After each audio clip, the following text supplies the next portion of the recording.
Chapter 4, Part 3, Sacrificial Rites. Although sacrifices are reduced to a few rites in the Parsi religion nowadays, we may discover, on comparing them with the sacrificial customs of the Brahmins, a great similarity in the rites of the two religions.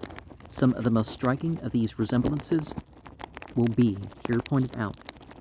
Most of the Vedic sacrifices are still in use.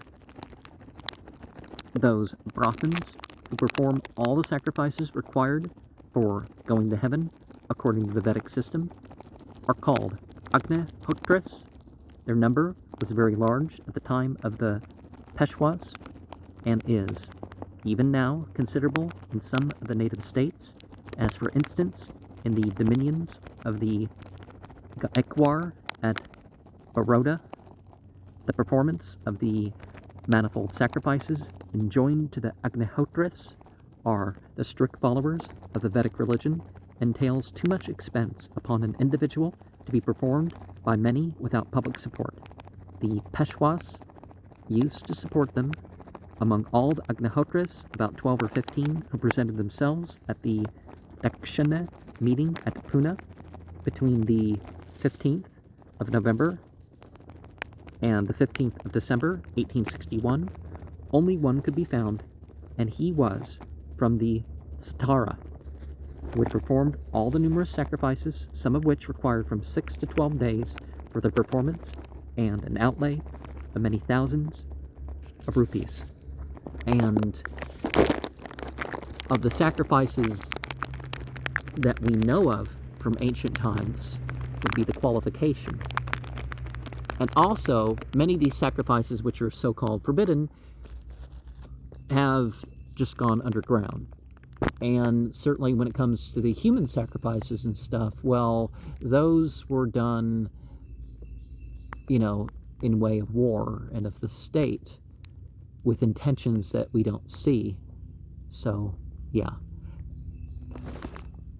And no, I'm not saying the Zoroastrians ever did human sacrifices such, but, certainly some of the Vedic scriptures talk about that. At the very outset, the attentive reader of the Vedas and the Zendavesta will observe the identity of a good many terms referring to priestly functions. The very name for priest in the Zendavesta, Atharva, is to be recognized in the Atharvan of the Vedas, by which term a priest of fire and soma is meant. The Vedic words, Ichte, a series of invocations of several entities, accompanied by the offering of the sacrificial cakes, the so-called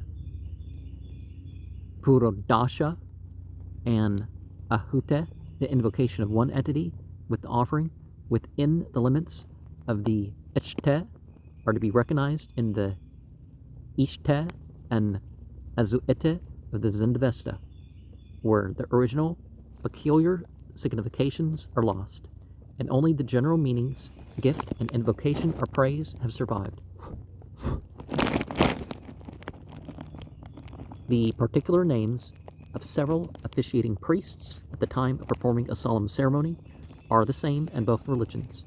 The Hota, or reciter of the mantras of the Rig Veda, is identical with the Zaota priest, while the Avaryu, or managing priest, who has to prepare everything for the Hota, is the same with the Ratwe, now called Raspe, who is only the servant of the Zaota, or chief priest, in the Sra Osha Vareza, who represents the angel Srosh. The Prate Prasthata of the Brahmanical sacrifices may be recognized because this priest holds in his hand a wooden sword during the time of sacrifice to drive away the evil spirits, which weapon is constantly ascribed to Srosh for the same purpose. See page 190. We're in page 280. In the Atareva Ksho, who has charge of the vessel in which the fire is, we find the Agnitra, or Agnira, who holds the fire of the Brahmins. The Yajishan, or Ajashna ceremony, as performed by the Parsi priest nowadays, see page 139, we're in page 281, contains all the elements which constitute the different parts, 4 or 7, of the Jyotishtoma cycle of sacrifices, the prototype of all the Soma sacrifices. The Agnishtoma, i.e. praise of Agni, the fire, which is the opening sacrifice of this cycle, and indispensable for every Agnihotra to gain the object wished for, viz. Heaven, bears a particular resemblance to the performance of Ijashna. Of course, the whole ceremony is much shortened, and the rites change in accordance with the more enlightened and humane spirit of the Zoroastrian religion. In the Agnishtoma, 4 goats must be killed, and their flesh is partly offered to what are considered to be gods by throwing it into Agni, the fire, who is the mediator between what are considered to be gods and men, and partly eaten by the sacrificer and the priests. During the Ajashna ceremony, no animals killed, only some hair of an ox is placed in a small vessel and shown together with the other things to the fire. This is, nowadays, the only remnant of animal sacrifice on this occasion, but formerly they used a piece of meat besides the Prodasha of the Brahmins, or the sacrificial cakes, which must be offered to different things taken as deities in a certain order during the recital of 2 mantras for each thing considered to be a deity is changed into a flat kind of bread similar to a very small pancake called darun. The fresh milk required at the time of performing the Upasad ceremony, see page 270, we're in page 281, it's to be recognized in the Gaush Jivya, see page 139, we're in page 281. Ghee, butter, and so on, required for less important ceremonies at the time of the Agnishtoma, when making the so-called Prayajas for the 6 seasons, are represented by the Gaush, Huvao, see page 139. The Saotra is consecrated water required at the commencement of the Brahmanical sacrifices also, where it is called the Udaka Shanta. The most important part of the offerings in both the Jyotishtoma sacrifices and the Ajashna ceremony is the juice of the Soma plant. In both the twigs of the plant itself, the Brahmins use the stalks of the Puteka, which is a substitute for the original Soma, and the Parsis use the branches of a particular shrub which grows in Persia. In their natural state are brought to the sacred spot where the ceremony is to take place, and the juice is there extracted during the recital of prayers. The contrivances used for obtaining the juice, as well as the vessels employed, are somewhat different, but on closer inquiry, an original identity may be recognized. The Brahmins beat the stalks of the plant, which are placed on a large flat stone with another smaller stone, till they form a single mass.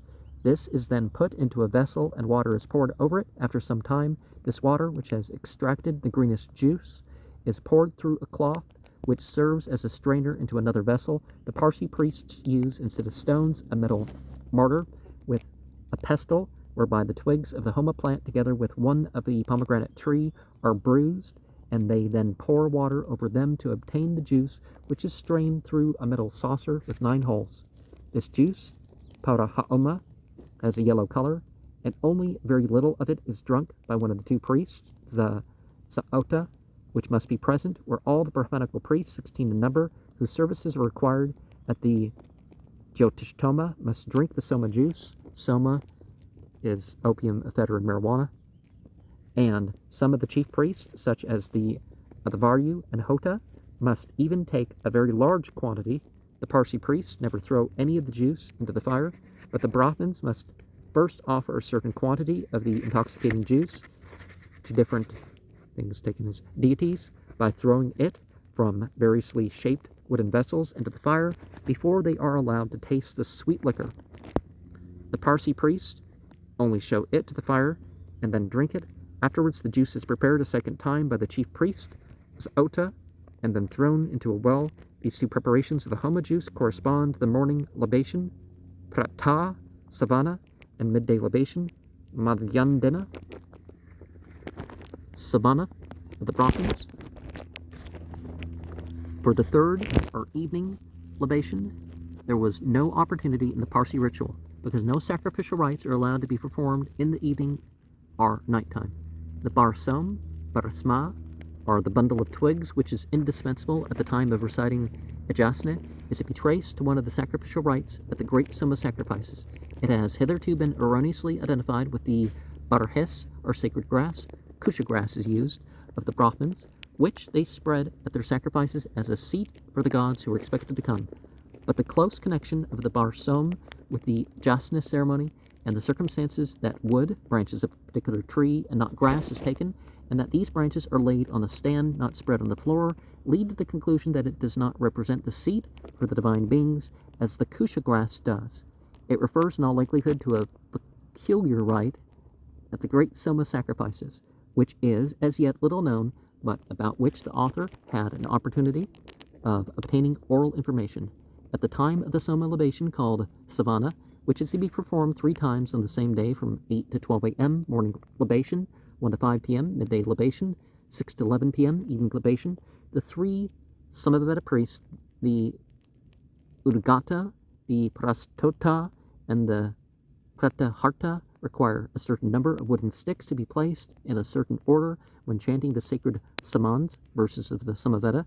They use for this purpose the wood of the Udumara tree and call them kusha, which name is generally given to the sacred grass. In the Agnishtoma, 15 such sticks are required in the morning libation, 17 at noon, and 21 in the evening. In other sacrifices, such as the Aptoriyama, even a much larger number of such sticks is required. The 3 singers must then chant successively, one by one, in a very solemn manner, the 5 parts. Such summons are called Pancha Bhaktika, i.e. divided into 5 parts. These Prastava, prelude, Udgitha, the principal part to be chanted by the Udgata, Pratahara, response, Upadrava, little finale, and Nidhana, great finale, to be chanted by all 3. And where's our note here? Into which every saman, or verse, adapted for singing, is divided at certain sacrifices, while putting some of the sticks into a certain proper order. This ceremony is considered to be most essential, and unless observed and properly performed, all the effect of the samans, which are believed to carry the sacrificer up to heaven, the most important of all being called Rathantaram, carriage, is lost. At the same time, there is another peculiar custom to be observed, which may be traced in the yasna also. As soon as the singers have chanted their verse, one of the hoktas must repeat a series of mantras from the Rig Veda, not in the usual way of repetition, but in one approaching the recital of the Yajurveda, in order to praise and extol the saman, which ceremony is called shastram. At the end of the different has of the yasna, especially its gatha portion, verses of these hymns are often invoked as divine beings.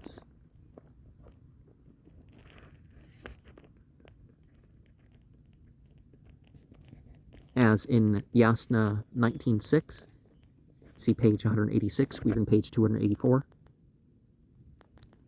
We have seen that it is considered very meritorious to worship the Ahuna Ba'irya formula after having repeated it.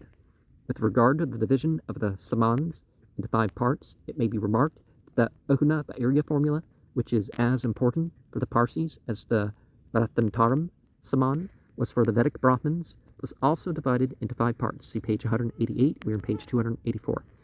In the Aprangan ceremony of the Parsis, see page 224, we are on page 284, there may be discovered a trace of the Brahmanical Apra ceremony. See Tareya Brahmana 2.4, page 28 of the author's edition, which is preparatory to the killing and offering of the sacrificial goats. The name is the same, Apri in Sanskrit. Samskrita is how they spelled it. Afri in the Avesta, the formula used being Afri Name, which literally means to invite, with which invitation the name of the being or beings in whose honor the ceremony is being performed must always be mentioned.